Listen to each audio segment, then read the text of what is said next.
হচ্ছে আমাদের গেট কালিকা প্রসাদ। এর হিস্ট্রি আছে একটা, যে এখানে যখন আগে লোকেরা থাকতো। আমরা এসে গেছি উস্কি ফলসে। বারেহে পানি ওয়াটার ফলসটা হচ্ছে দুটো টিয়ারে পড়ে। বাঘ বাঘ বাঘ বাঘের বাচ্চা।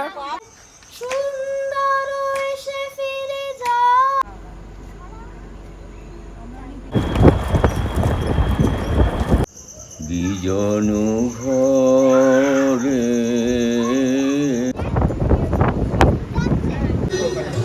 এটা হচ্ছে ভেজ থালি, পোলাও থালি।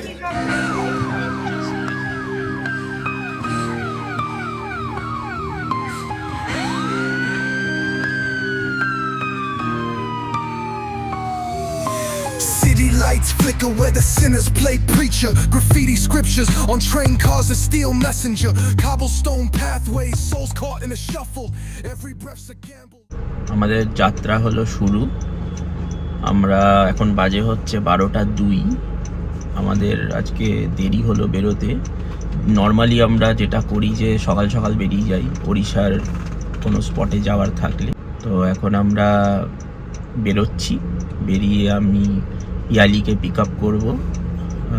ওর একটা জায়গায় ট্রেনিং আছে আজকে, সেইখান থেকে তারপরে সেখান থেকে আমরা যাব। এটাও একটা অন্য রকমের অভিজ্ঞতা, কারণ কোনোদিনও আমরা কোনো জঙ্গলে এত রাতে ঢুকিনি।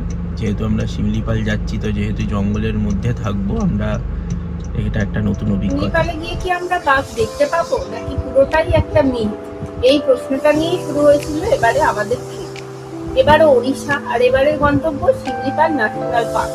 প্রতিবারের মতোই সেশন ব্রেক মানেই একটা ছোট্ট ট্রিপ আর নিজের গাড়ি নিয়ে বেরিয়ে পড়া, শহরের সবকিছু থেকে একটু দূরে চলে যাওয়া। আর এবার সেই প্ল্যান আমাদের নিয়ে গিয়েছিল শিমলিপাল জঙ্গলের ভিতরে। কিন্তু অনেস্টলি বললে জায়গাটা ফাইনাল করার পর থেকেই মাথায় একের পর এক প্রশ্ন ঘুরতে শুরু করেছিল। একদম কমন বাট ইম্পর্টেন্ট প্রশ্ন, যেমন এখানে কি সত্যিই বাঘ দেখা যায়? জঙ্গলের ভিতরে কি নিজের গাড়ি নিয়েই সাফারি করা যায়?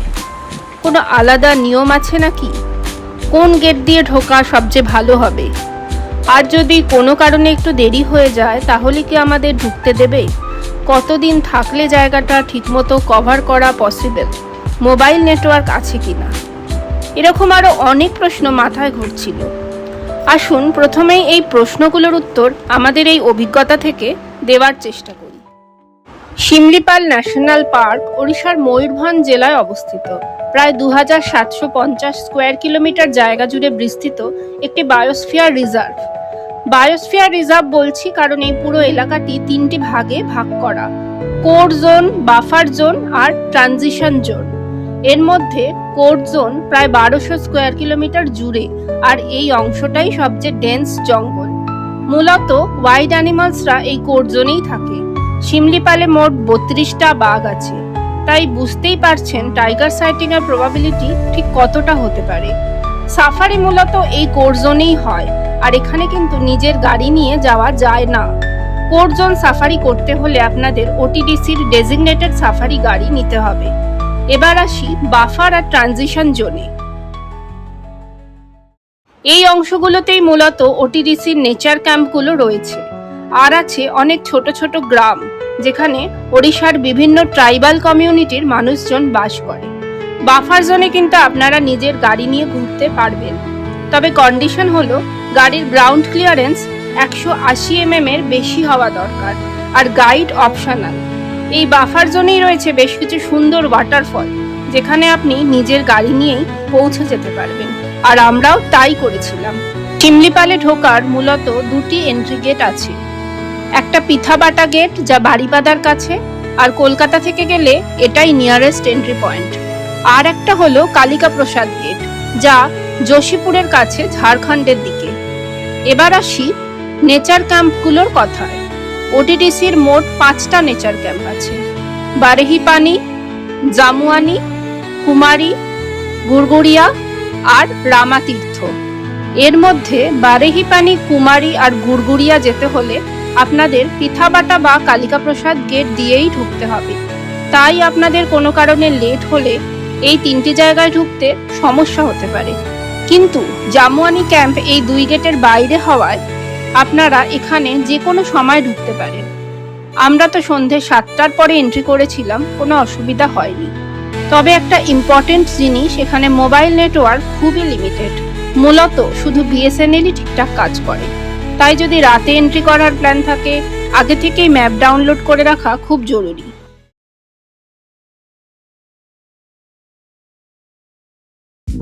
আশা করি এই তথ্যগুলো থেকে আপনাদের একটা মোটামুটি আইডিয়া দিতে পেরেছি। এবার ফিরে আসি আমাদের যাত্রার মূল স্রোতে। আমাকে পিক আপ করার পর আমাদের যাত্রা যখন শুরু হলো, তখন প্রায় 1টা বেজে গেছে। সাঁতরাগাছির জ্যামটা পার করার পর অবশ্য সেভাবে আর ট্রাফিক পাইনি। আমাদের পুরো পথের শেষের 13 কিলোমিটার বাদ দিলে প্রায় সবটাই ছিল ন্যাশনাল হাইওয়ে, তাই ড্রাইভিংটাও ছিল বেশ স্মুথ আর আরামদায়ক। তবে আসল এক্সাইটমেন্ট শুরু হলো ওই শেষের 13 কিলোমিটার ঘিরেই, কারণ আমরা যখন জঙ্গলের পথে ঢুকলাম তখন সূর্য প্রায় অস্তমিত, চারপাশে অন্ধকার ধীরে ধীরে নামছে, আর সেই সময় বাঁধানো রাস্তার ফাঁকে ফাঁকে ছোট ছোট গ্রামগুলো চোখে পড়ছিল। একটা অন্যরকম ফিল, একটু রহস্য, একটু এক্সাইটমেন্ট। এইভাবেই সন্ধে 7টা নাগাদ আমরা পৌঁছে গেলাম জামুয়ানি নেচার ক্যাম্পে। আমাদের গ্রুপের বাকিরা ইতিমধ্যেই পৌঁছে গিয়েছিল আর আমাদের জন্যই অপেক্ষা করছিল। এই হচ্ছে আমাদের রুমের বাইরের উঠোন। আমরা আছি 8 নম্বর রুমে। এই হচ্ছে ঘর, বিশাল ঘর। এখানে জিনিসপত্র রাখা হয়ে গেছে, আর দুটো বিশাল বড় কাঠের চেয়ার, একটা টি টেবিল, একটা স্টাডি টেবিল কাম ওয়ার্কিং টেবিল, একটা সাইড টেবিল, একটা বিশাল খাট, এসি আছে, দুটো পাখা আছে, এখানে আয়না, এখানে একটা সুন্দর ওয়ার্ড্রপ টাইপের, আর একটা মোটামুটি একটা আমাদের কলকাতার ফ্ল্যাটের রুমের সাইজের বাথরুম।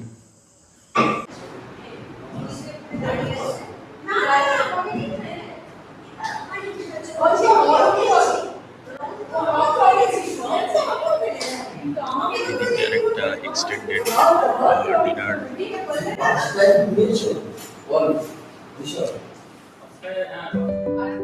এর পরের অংশে যাওয়ার আগে আপনাদের একটু জামুয়ানি নেচার ক্যাম্প ঘুরে দেখিয়ে দিই। এই ম্যাপটা দেখলে মোটামুটি একটা আইডিয়া পাওয়া যাবে কোন দিকে কি আছে, পুরো লেআউটটা কেমন। এখানে মোট 9টা সাঁওতাল কটেজ, 4টে প্রিমিয়াম টেন্ট আর 2টো ট্রি টপ হাউস আছে। আমরা ছিলাম সাঁওতাল কটেজে। ট্রি টপ হাউস একদিন ফাঁকা থাকার জন্য তার ভেতর দেখার সুযোগ পেয়ে যাই। আমরা জামুয়ানিতে 2 নাইট স্টে করেছিলাম।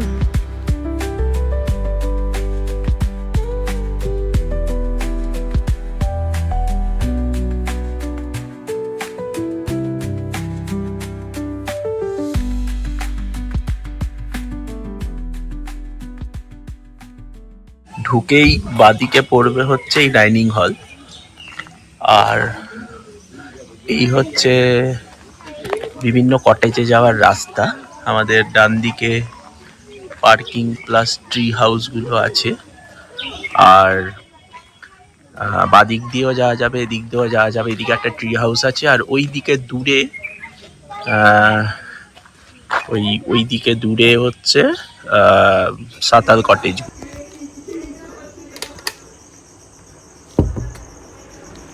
এই কারা এরা? কোথায় আমরা? আর আমরা এখন কি করব এখানে? ওরে বাবা, বাহ! এই ঘরটা তো আলাদা একটু আমাদের ঘরের চেয়ে। সুন্দর। সাফারি আছে। হ্যাঁ, কি আছে? ইভিনিং এ সাফারি ওয়াও, আছে। আর সকালবেলা ওয়াটারফলস দেখা যাবে। ফ্যান্টাস্টিক।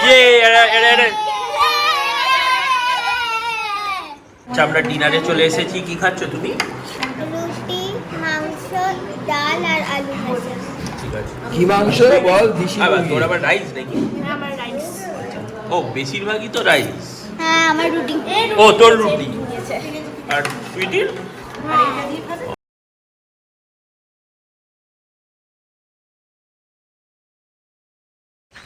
Good morning. আজকে হচ্ছে আজকে রবিবার, আমরা এখন রেডি হচ্ছি জোরান্ডা ওয়াটারফল, বাহরেপানি ওয়াটারফল আর উস্কি ওয়াটারফল যাওয়ার জন্য। তো আমাদের প্ল্যান হচ্ছে 8:30টার মধ্যে বেরিয়ে যাওয়া, সেটাও যদিও বা লেট, কিন্তু ব্রেকফাস্ট অত তাড়াতাড়ি এখানে দিতে পারবে না বলে আমরা এখন ওয়েট করছি। ব্রেকফাস্ট করেই আমরা বেরিয়ে যাব, যাতে আমরা আবার 1:30-2টোর মধ্যে ফিরে আসতে পারি, কারণ আমাদের আবার সাফারি বুক করা আছে 3টে থেকে। গ্যাসের ক্রাইসিসের জন্য এখন কাঠে রান্না হচ্ছে। আমরা ব্রেকফাস্টে চলে এসেছি, লুচি, তরকারি, উপমা আর ডিম সেদ্ধ, ঘুগনি। আমাদের অনেকটাই দেরি হয়ে গেছে, আমাদের অলমোস্ট কেন 9টা বেজে গেছে। তো আমাদের যেহেতু 3টের সময় আবার সাফারি আছে, ইভিনিং সাফারি, আমরা জানি না যে সেটাতে আমাদের লেট হয়ে যেতে পারে, হাই চান্সেস আছে। তো এখন আমরা দেখি, এত কিছু করার নেই, যদি আমরা 4.5 ঘন্টার মধ্যে ফিরতে পারি খুবই ভালো হয়, বাট দেখা যাক এখন কি দাঁড়ায় ব্যাপারটা।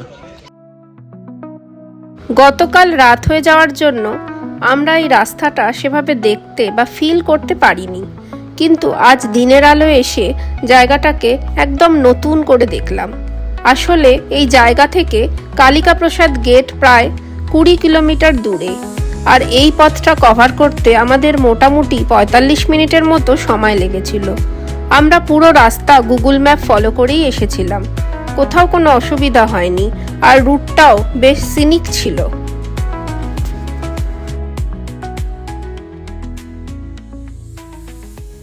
আমাদের গাড়ি দাঁড়িয়ে আছে এখানে কালিকা প্রসাদ গেটের কাছে, আমরা এখানে এখন এন্ট্রি করাচ্ছি, আমরা ঢুকবো।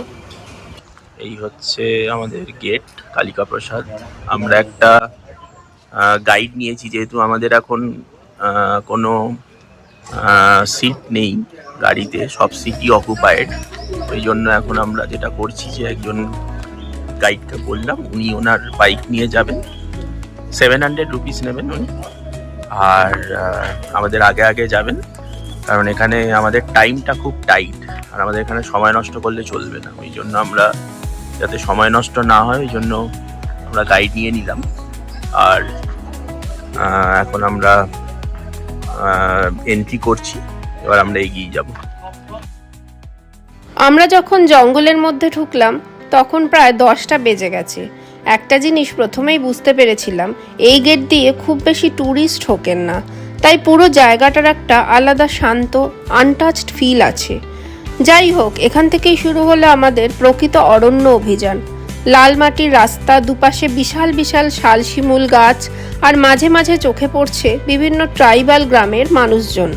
সব মিলিয়ে শুরুর দিকেই যে অনুভূতিটা তৈরি হলো, সেটা সত্যিই মনটা ভরিয়ে দিল, একদম অন্যরকম একটা প্রশান্তি। আচ্ছা, একটা জিনিস জানেন তো, শিমলিপাল নামটা কিন্তু এমনি এমনি হয়। শিমলিপাল নামটা এসেছে শিমুল ট্রি বা শিমুল গাছ, এটাতে। শিমলিপাল নামটা শুনলে আমার কাছে মনে হয় ভীষণ একটা সিম্পল জায়গা, যেখানে এসে আমরা প্রত্যেকের মনের ছবিটা ভীষণভাবে বুঝতে পারি। এরপর আমাদের গাইড একটা জায়গায় গাড়ি দাঁড় করালো। সামনেই ছিল এক বিশাল শাল গাছ, প্রায় 340 বছরের পুরনো। এই গাছটিকে এখানকার মানুষজন খুবই পবিত্র বলে মনে করেন। স্থানীয়দের কাছে এর একটা আলাদা গুরুত্ব আছে। জঙ্গলের নিস্তব্ধতার মধ্যে দাঁড়িয়ে এই রকম একটা প্রাচীন গাছের সামনে থাকা অভিজ্ঞতাটাই আলাদা। তারা এই শাল গাছটা কেটে দেওয়ার চেষ্টা করেছিল, কিন্তু শাল গাছটা পুরোপুরি কাটতে পারেনি, এবং কাটার পরে তারা মারা গেছিল, এবং তখন ওই শাল গাছটা ঝুলছিল। সেই অবস্থা থেকে সেই শাল গাছটা মরে যায়নি, সেটা আরও গ্রোথ হয়েছে এবং এখন এইরকম এসে দাঁড়িয়েছে।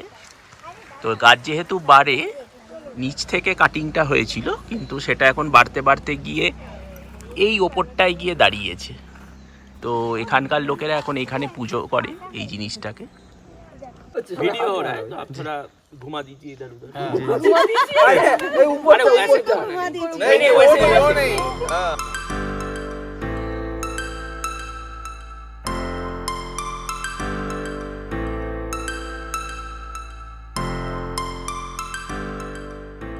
আচ্ছা, এইখানে একটা 3 কোণ রাস্তা পেয়েছি, যেখান থেকে আমরা বাদিকে নেব। পরিষ্কার লেখা আছে বাহেরেপানি 19 কিলোমিটার এদিকে, উস্কি 8 কিলোমিটার, জোরান্ডা 41। তো এই রাস্তার ধরে আমরা এগিয়ে যাবো আর কি। হাসি ঠাট্টার মধ্যেই আমরা এগিয়ে চললাম আমাদের পরবর্তী গন্তব্য উস্কি ওয়াটারফলসের দিকে। মূল রাস্তা থেকে ডান দিকে একটা ডাইভারশন নিয়ে ঢুকতে হয় এই ওয়াটারফলে। তবে আমাদের সঙ্গে গাইড থাকায় জায়গাটা খুঁজে পেতে কোনো অসুবিধা হয়নি, বরং অনেকটা সময় বাঁচল। আর সেই ডাইভারশন নেওয়ার পর যে রাস্তায় আমরা পড়লাম তার প্রাকৃতিক সৌন্দর্য সত্যিই ভাষায় প্রকাশ করা কঠিন। আবার সেই লাল মাটির রাস্তা, প্রশস্ত খোলা মাঠ, দূরে পাহাড়ের আভাস, আর চারপাশে সেই চেনা জঙ্গলের আবহ, সব মিলিয়ে জায়গাটা যেন ধীরে ধীরে আমাদের আরও ভেতরে টেনে নিয়ে যাচ্ছিল। ভালো জায়গা। ওই এক হচ্ছে নেটওয়ার্ক নেই, 2 নম্বর হচ্ছে সুন্দর ল্যান্ডস্কেপ, রেগুলারলি ওয়াটারফলসগুলো যাওয়ার সময় ভীষণ ভালো ল্যান্ডস্কেপ, উস্কি যাওয়ার সময়। 3 নম্বর হচ্ছে জার্নিটা খুব ভালো।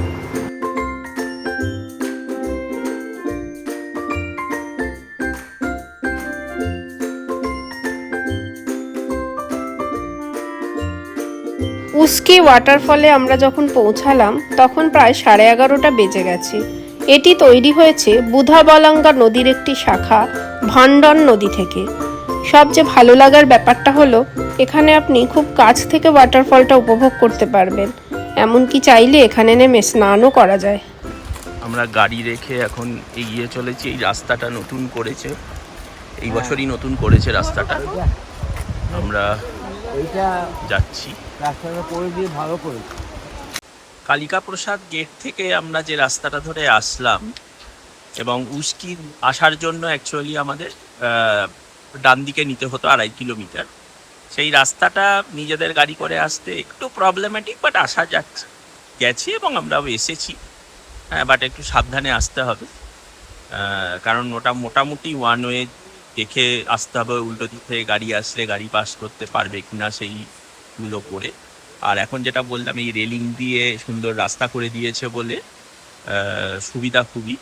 যেখানে গাড়ি পার্কিং করলাম সেখান থেকে 500 মিটার মতো আসতে হলো। খুব সুন্দর ফলস, অনেকটা উঁচু, এবং এখন জলও আছে দেখছি। মার্চের টাইম, তাও জল আছে।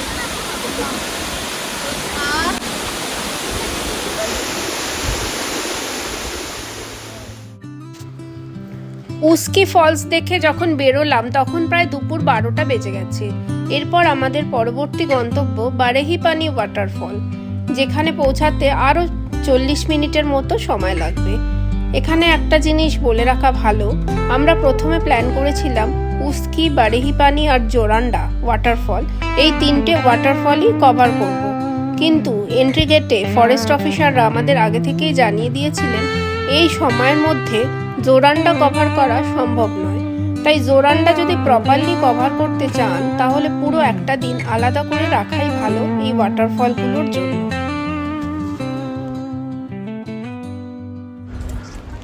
আমরা চলে এসেছি বাহেরেপানি ওয়াটারফলসে। বারেহি মানে হচ্ছে দড়ি, রোপ।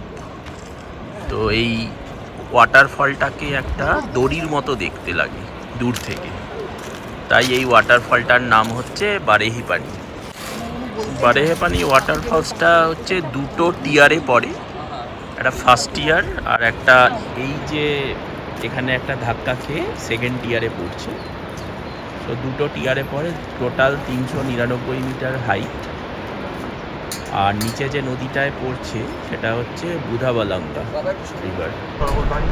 বারেহিপানি ওয়াটারফল দেখে যখন আমরা আবার ফেরার পথে বেরোলাম তখন একটা ছোট্ট কিন্তু ইন্টারেস্টিং চ্যালেঞ্জের মুখে পড়তে হলো। আমাদের গাড়ির চাকার নিচে ছোট ছোট নুড়ি পাথর আটকে গিয়েছিল, ফলে গাড়িটা স্কিড করে বারবার পিছনের দিকে সরে যাচ্ছিল। তার উপর জায়গাটাও একটু ইনক্লাইন ছিল, তাই গাড়িটা আবার ওপরে তোলা বেশ কঠিন হয়ে যাচ্ছিল। তবে আমাদের গাইডের সাহায্যে পরিস্থিতিটা আমরা সামলে নিতে পেরেছিলাম আর অনেকটা সময়ও বেঁচে গেল। তাই একটা ছোট্ট টিপ, আপনারা যদি নিজের গাড়ি নিয়ে আসেন তাহলে এই ধরনের জিনিসগুলো একটু খেয়াল রাখবেন আর এমন পরিস্থিতিতে একদম প্যানিক করবেন না।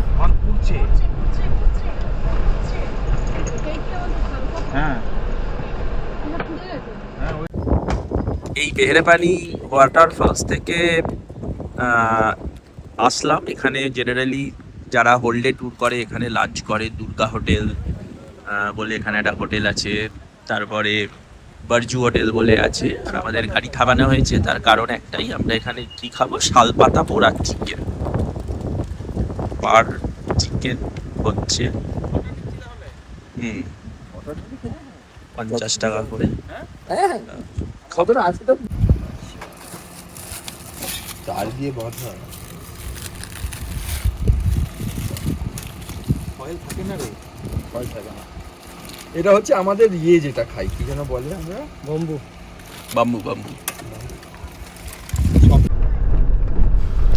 ফেরার সময় আমরা অন্য একটা রাস্তা ধরলাম, যেটা আমাদের গাইডই দেখিয়ে দিয়েছিল। শিমলিপালের জঙ্গলটা আমার খুব বেশ লেগেছে, মানে পশু পাখি সেরমভাবে না পেলেও জঙ্গলের এই রাস্তাটা আমার দারুণ লেগেছে। এই রাস্তাটা দিয়ে সরাসরি জামুয়ানি নেচার ক্যাম্পের সামনের চেকপোস্ট গেট দিয়ে বেরোনো যায়। বলা বাহুল্য এই গেটটা ওয়ান ওয়ে, মানে আপনি এই দিক দিয়ে জঙ্গল থেকে বেরোতে পারবেন, কিন্তু নিজের গাড়ি নিয়ে এই গেট দিয়ে ঢোকা যাবে না। শিমলিপাল ঘোরার সময় আশেপাশের যে দৃশ্যগুলো সেগুলো তো অসাধারণ। ট্রেলটা খুব সুন্দর, এনজয় করা যাবে। যাই হোক, এই রাস্তা ধরে আমরা যখন নেচার ক্যাম্পে পৌঁছালাম তখন প্রায় বিকেল 3টে বেজে গেছে।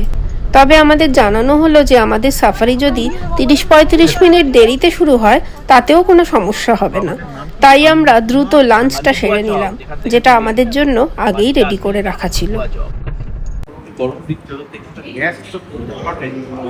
আমাদের 3টে বেজে গেছে আর আমরা লাঞ্চ করতে বসে গেছি, কারণ আমাদের 3টে থেকেই সাফারি। তো আনফর্চুনেটলি আমরা একটু দেরি হয়ে যাবে। ভাত, ডাল, মাছ দিয়েছে, তরকারি আছে, বিভিন্ন ভাজা। আমাদের সাফারি জিপ রেডি, আমরা কিছুক্ষণের মধ্যেই চলে যাব সাফারি করতে। আমাদের একটু লেট হয়ে গেল, কিন্তু বেটার লেট দ্যান নেভার। হবে বাঘ হবে, বলো বাঘ হবে, বলো বাঘ বাঘ বাঘ বাঘ বাঘ বাঘ বাঘ বাঘ বাঘ বাঘ বাঘ বাঘ। বাঘের বাচ্চা। You are going for safari. আমরা শুরু করলাম সাফারি। এই গেট খুলে দিচ্ছে, Jamani entry gate. Jamuani entry gate.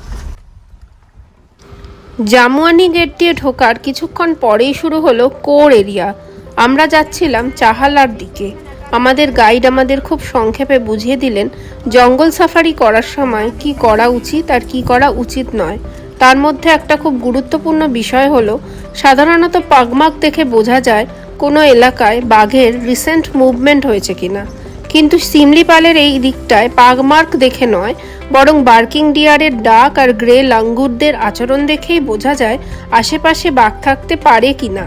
তাই গাইড আমাদের বারবার বলে দিয়েছিলেন যতটা সম্ভব কম কথা বলতে, চারপাশটা শান্তভাবে অবজার্ভ করতে।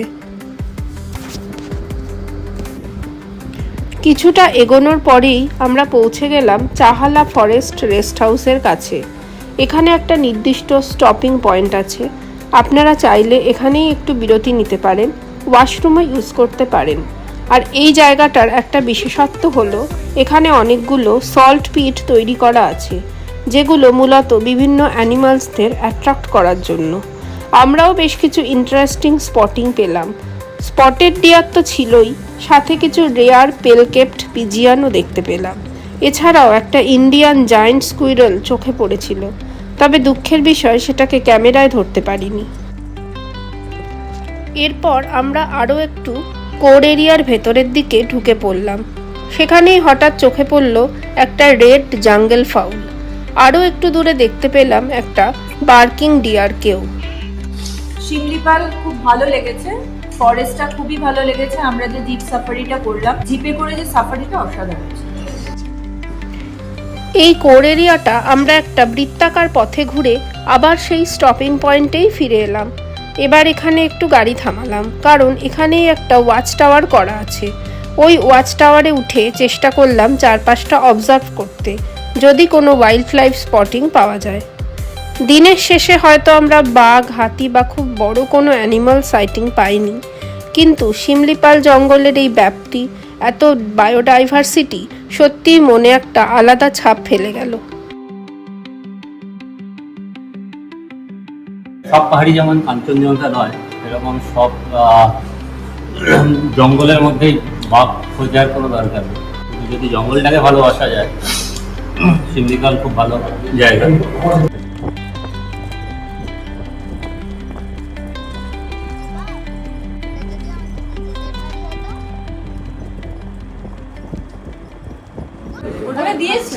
আমরা না, opener, চিকেন opener। পকোড়া আলাদা নিয়েছি উইথ স্যালাড, জল 1 দিয়ে কেজি খাবো। অর্ডার দিয়েছি। 700 টাকা নিয়েছে, তাই তো? 700 টাকা। আচ্ছা, আমরা চলে এসেছি ডিনারে। এখন আমরা রুটি খাচ্ছি সবাই, তাই তো? এখানকার দেশি চিকেনের যে পরিমাণ এবং যে টেস্ট, সেটা সবচেয়ে উল্লেখযোগ্য, এটা বাদ দেওয়া চলবে না। আপাতত চিকেন, রুটি, ডাল খুব ভালো করেছে আজকে। সাম্বার ডাল উইদাউট এনি সাম্বার।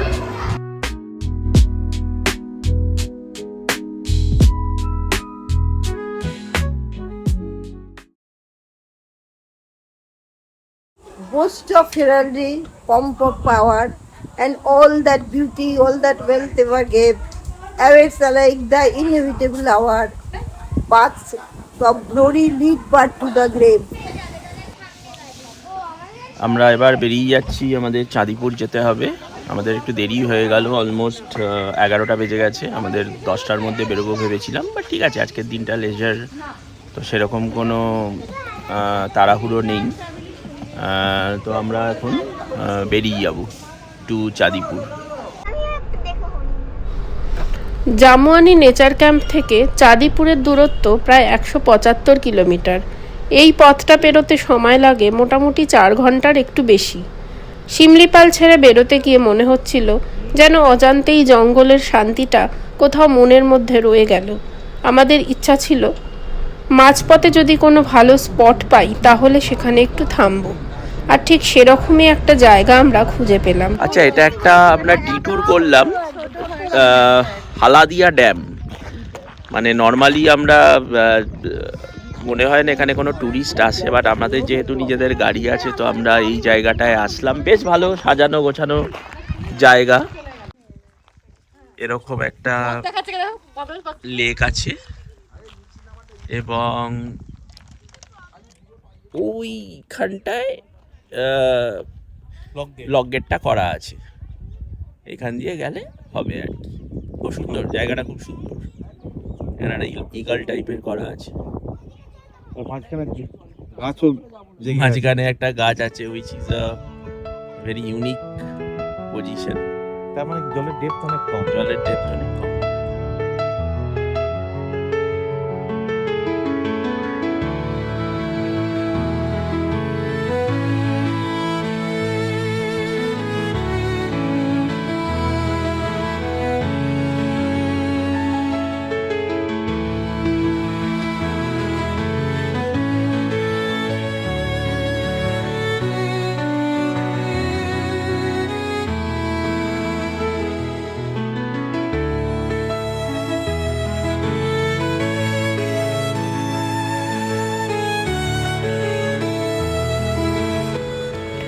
এখান থেকে বেরিয়ে আমাদের লক্ষ্য ছিল হাইওয়ের ধারেই কোথাও লাঞ্চ সেরে নেওয়া, কিন্তু পথের মধ্যে তেমন কোনো ধাবা বা রেস্টুরেন্ট চোখে পড়ল না যেখানে আমরা থামতে পারি।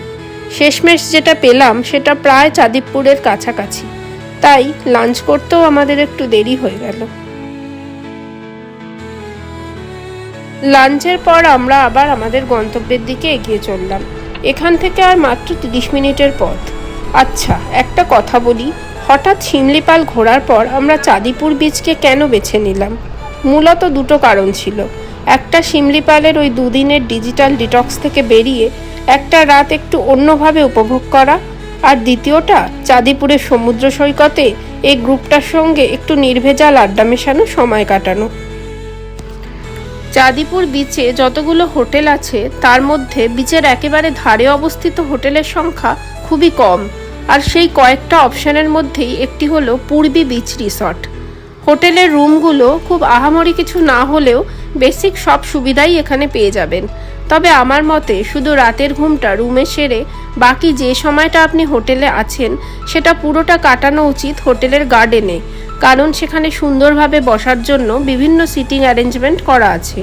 আর সমুদ্রের দিক থেকে আসা সেই হাওয়া সত্যিই আপনাকে এক অন্যরকম আনন্দে ভাসিয়ে নিয়ে যাবে।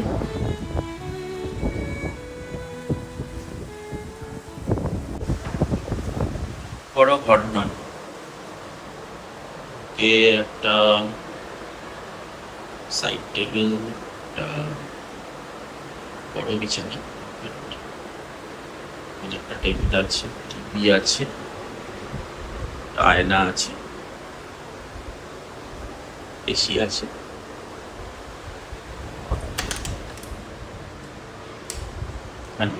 বাথরুম আছে, ইনফ্যাক্ট বাথরুমটা বড়, ঘরের রেসপেক্ট বাথরুমটা বড়, গিজার আছে।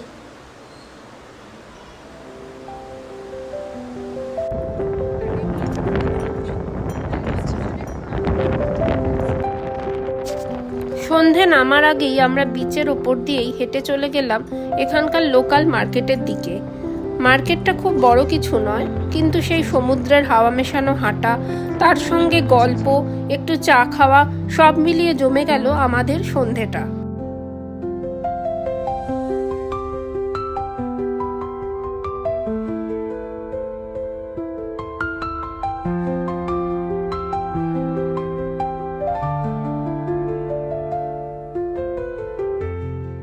আমরা ডিনারে মাটন নিয়েছি, মিক্স ভেজ নিয়েছি, আলু ভাজা নিয়েছি, আর ডাল নিয়েছি। ডালটা একটু শেষ হয়ে গেছে, আমাদের খাওয়া শুরু হয়ে গেছে, এদিকে খাওয়া শুরু হয়ে গেছে। আচ্ছা, ডিনারের শেষে আমরা কি খাচ্ছি? Do you love? যে আমরা এই গ্রুপটা অনেকদিন বাদে এসেছি, এই গ্রুপের সঙ্গটা আমার খুব বিশেষভাবে ভালো লাগে, এবং আমাদের বাচ্চারা যারা একসাথে মানে আনন্দ করছে, মজা করছে, ওরা যে নিজেরা বড় হয়েছে এবং নিজেদের মতো করে এনজয় করছে, মানে আরও এক ধাপ এগিয়ে গেছে, তো সেটা একটা স্পেশাল পাওনা আমাদের। পরের দিন সকালটা ছিল নির্মল, তবে তার মধ্যেই একটা হালকা বিষণ্ণতা, কারণ আজই আমাদের ফেরার দিন। তাই সকালে আমরা একটু বিচের ধারে আসলাম। এই বিচটা হাইড অ্যান্ড সিক বিচ নামেও পরিচিত, কারণ এখানে দিনে দুবার সমুদ্র প্রায় 5 কিলোমিটার বা তারও বেশি দূরে সরে যায়। আরও একটা জিনিস বারবার লক্ষ্য করছিলাম, মাঝে মাঝেই একটা গুম গুম শব্দ ভেসে আসছিল। পরে জানতে পারলাম এখানেই ডিআরডিওর আর্সেনাল টেস্টিং হয়। 1 বছর প্রায় কেটে গেছে, তারপর আমরা সবাই মিলে একত্রিত হয়েছি, তাই মজাটা এবার প্রচন্ড বেশি হয়েছে।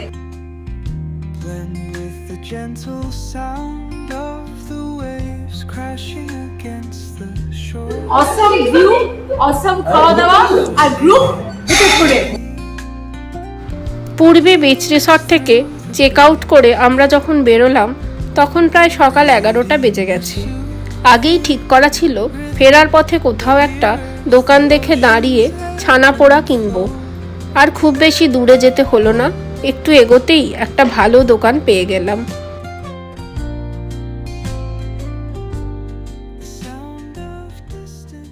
আচ্ছা, আমরা এখানে একটা রাস্তায় দাঁড়িয়েছি ছেনাপোড়া কেনার জন্য।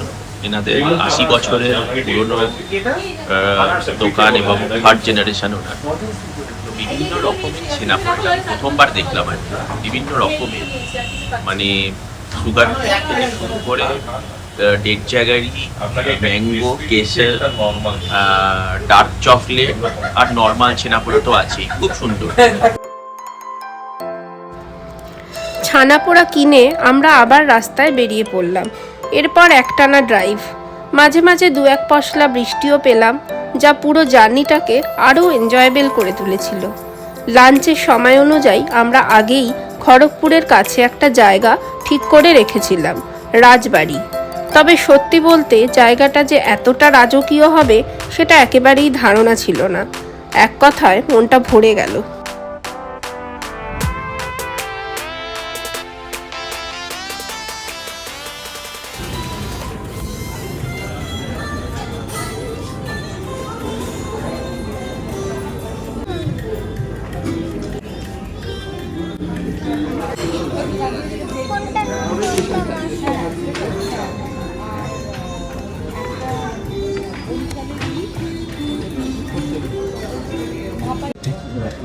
অর্ডার দিয়েছি রাজবাড়ি খড়গপুরে এসে, একটা ভেজ থালি নর্মাল, একটা স্পেশাল রাজবাড়ি থালি, একটা মটনের কষা মাংস, একটা ভেটকি পাতুরি।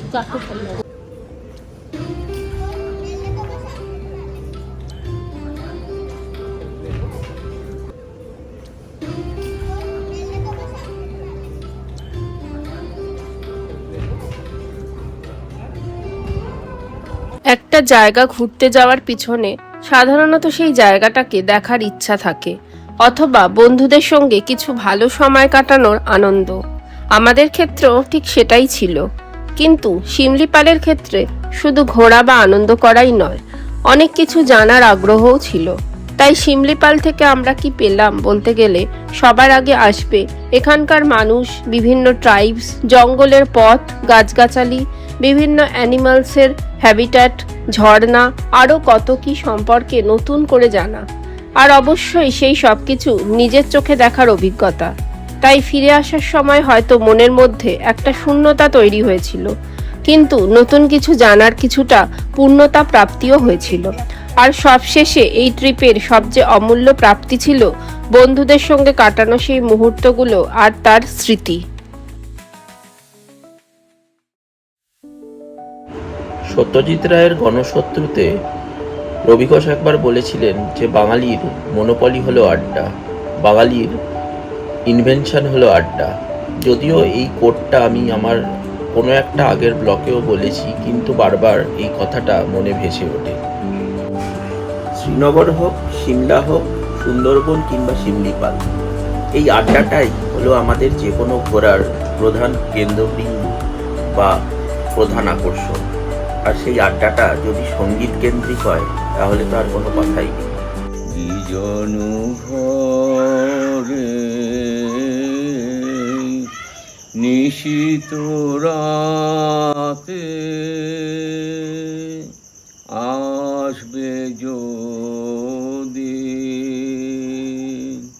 শূন্য হাতে, আমি তাইতে কি ভয় মানি জানি জানি বন্ধু জানি, তোমার আছে তো হাত খানি আজি বিজন ঘরে। চাওয়া পাওয়া পথে পথে দিন কেটেছে। সুন্দর এসে ফিরে যায়, তবে আর লাগে মিঠা এ সজ্জা, প্রাণ চায় চোখ না চায়। चुरा लिया है तुमने जो दिल को, नजर नहीं चुराना सनम, बदल के मेरी तुम जिंदगानी, कहीं बदल ना जाना सनम। তোমাকে একদিন কত করে ডেকেছি, আজ হায় রবি রায় তোমার অসীমে প্রাণ মুরলো যত দূরে আমি লাগলো যে দোল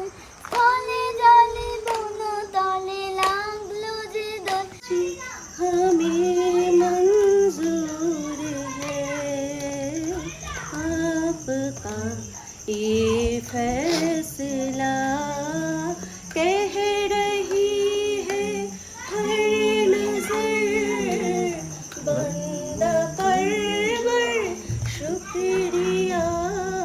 সে মেলায় দোকান কত সারি সারি, মাটির পুতুল রকমারি। সে মেলায় দোকান কত সারি সারি মাটির পুতুল রকমারি, মিলছে যে সাই বউল ফুকি মাসির মুখে বুড়ো বুড়ি।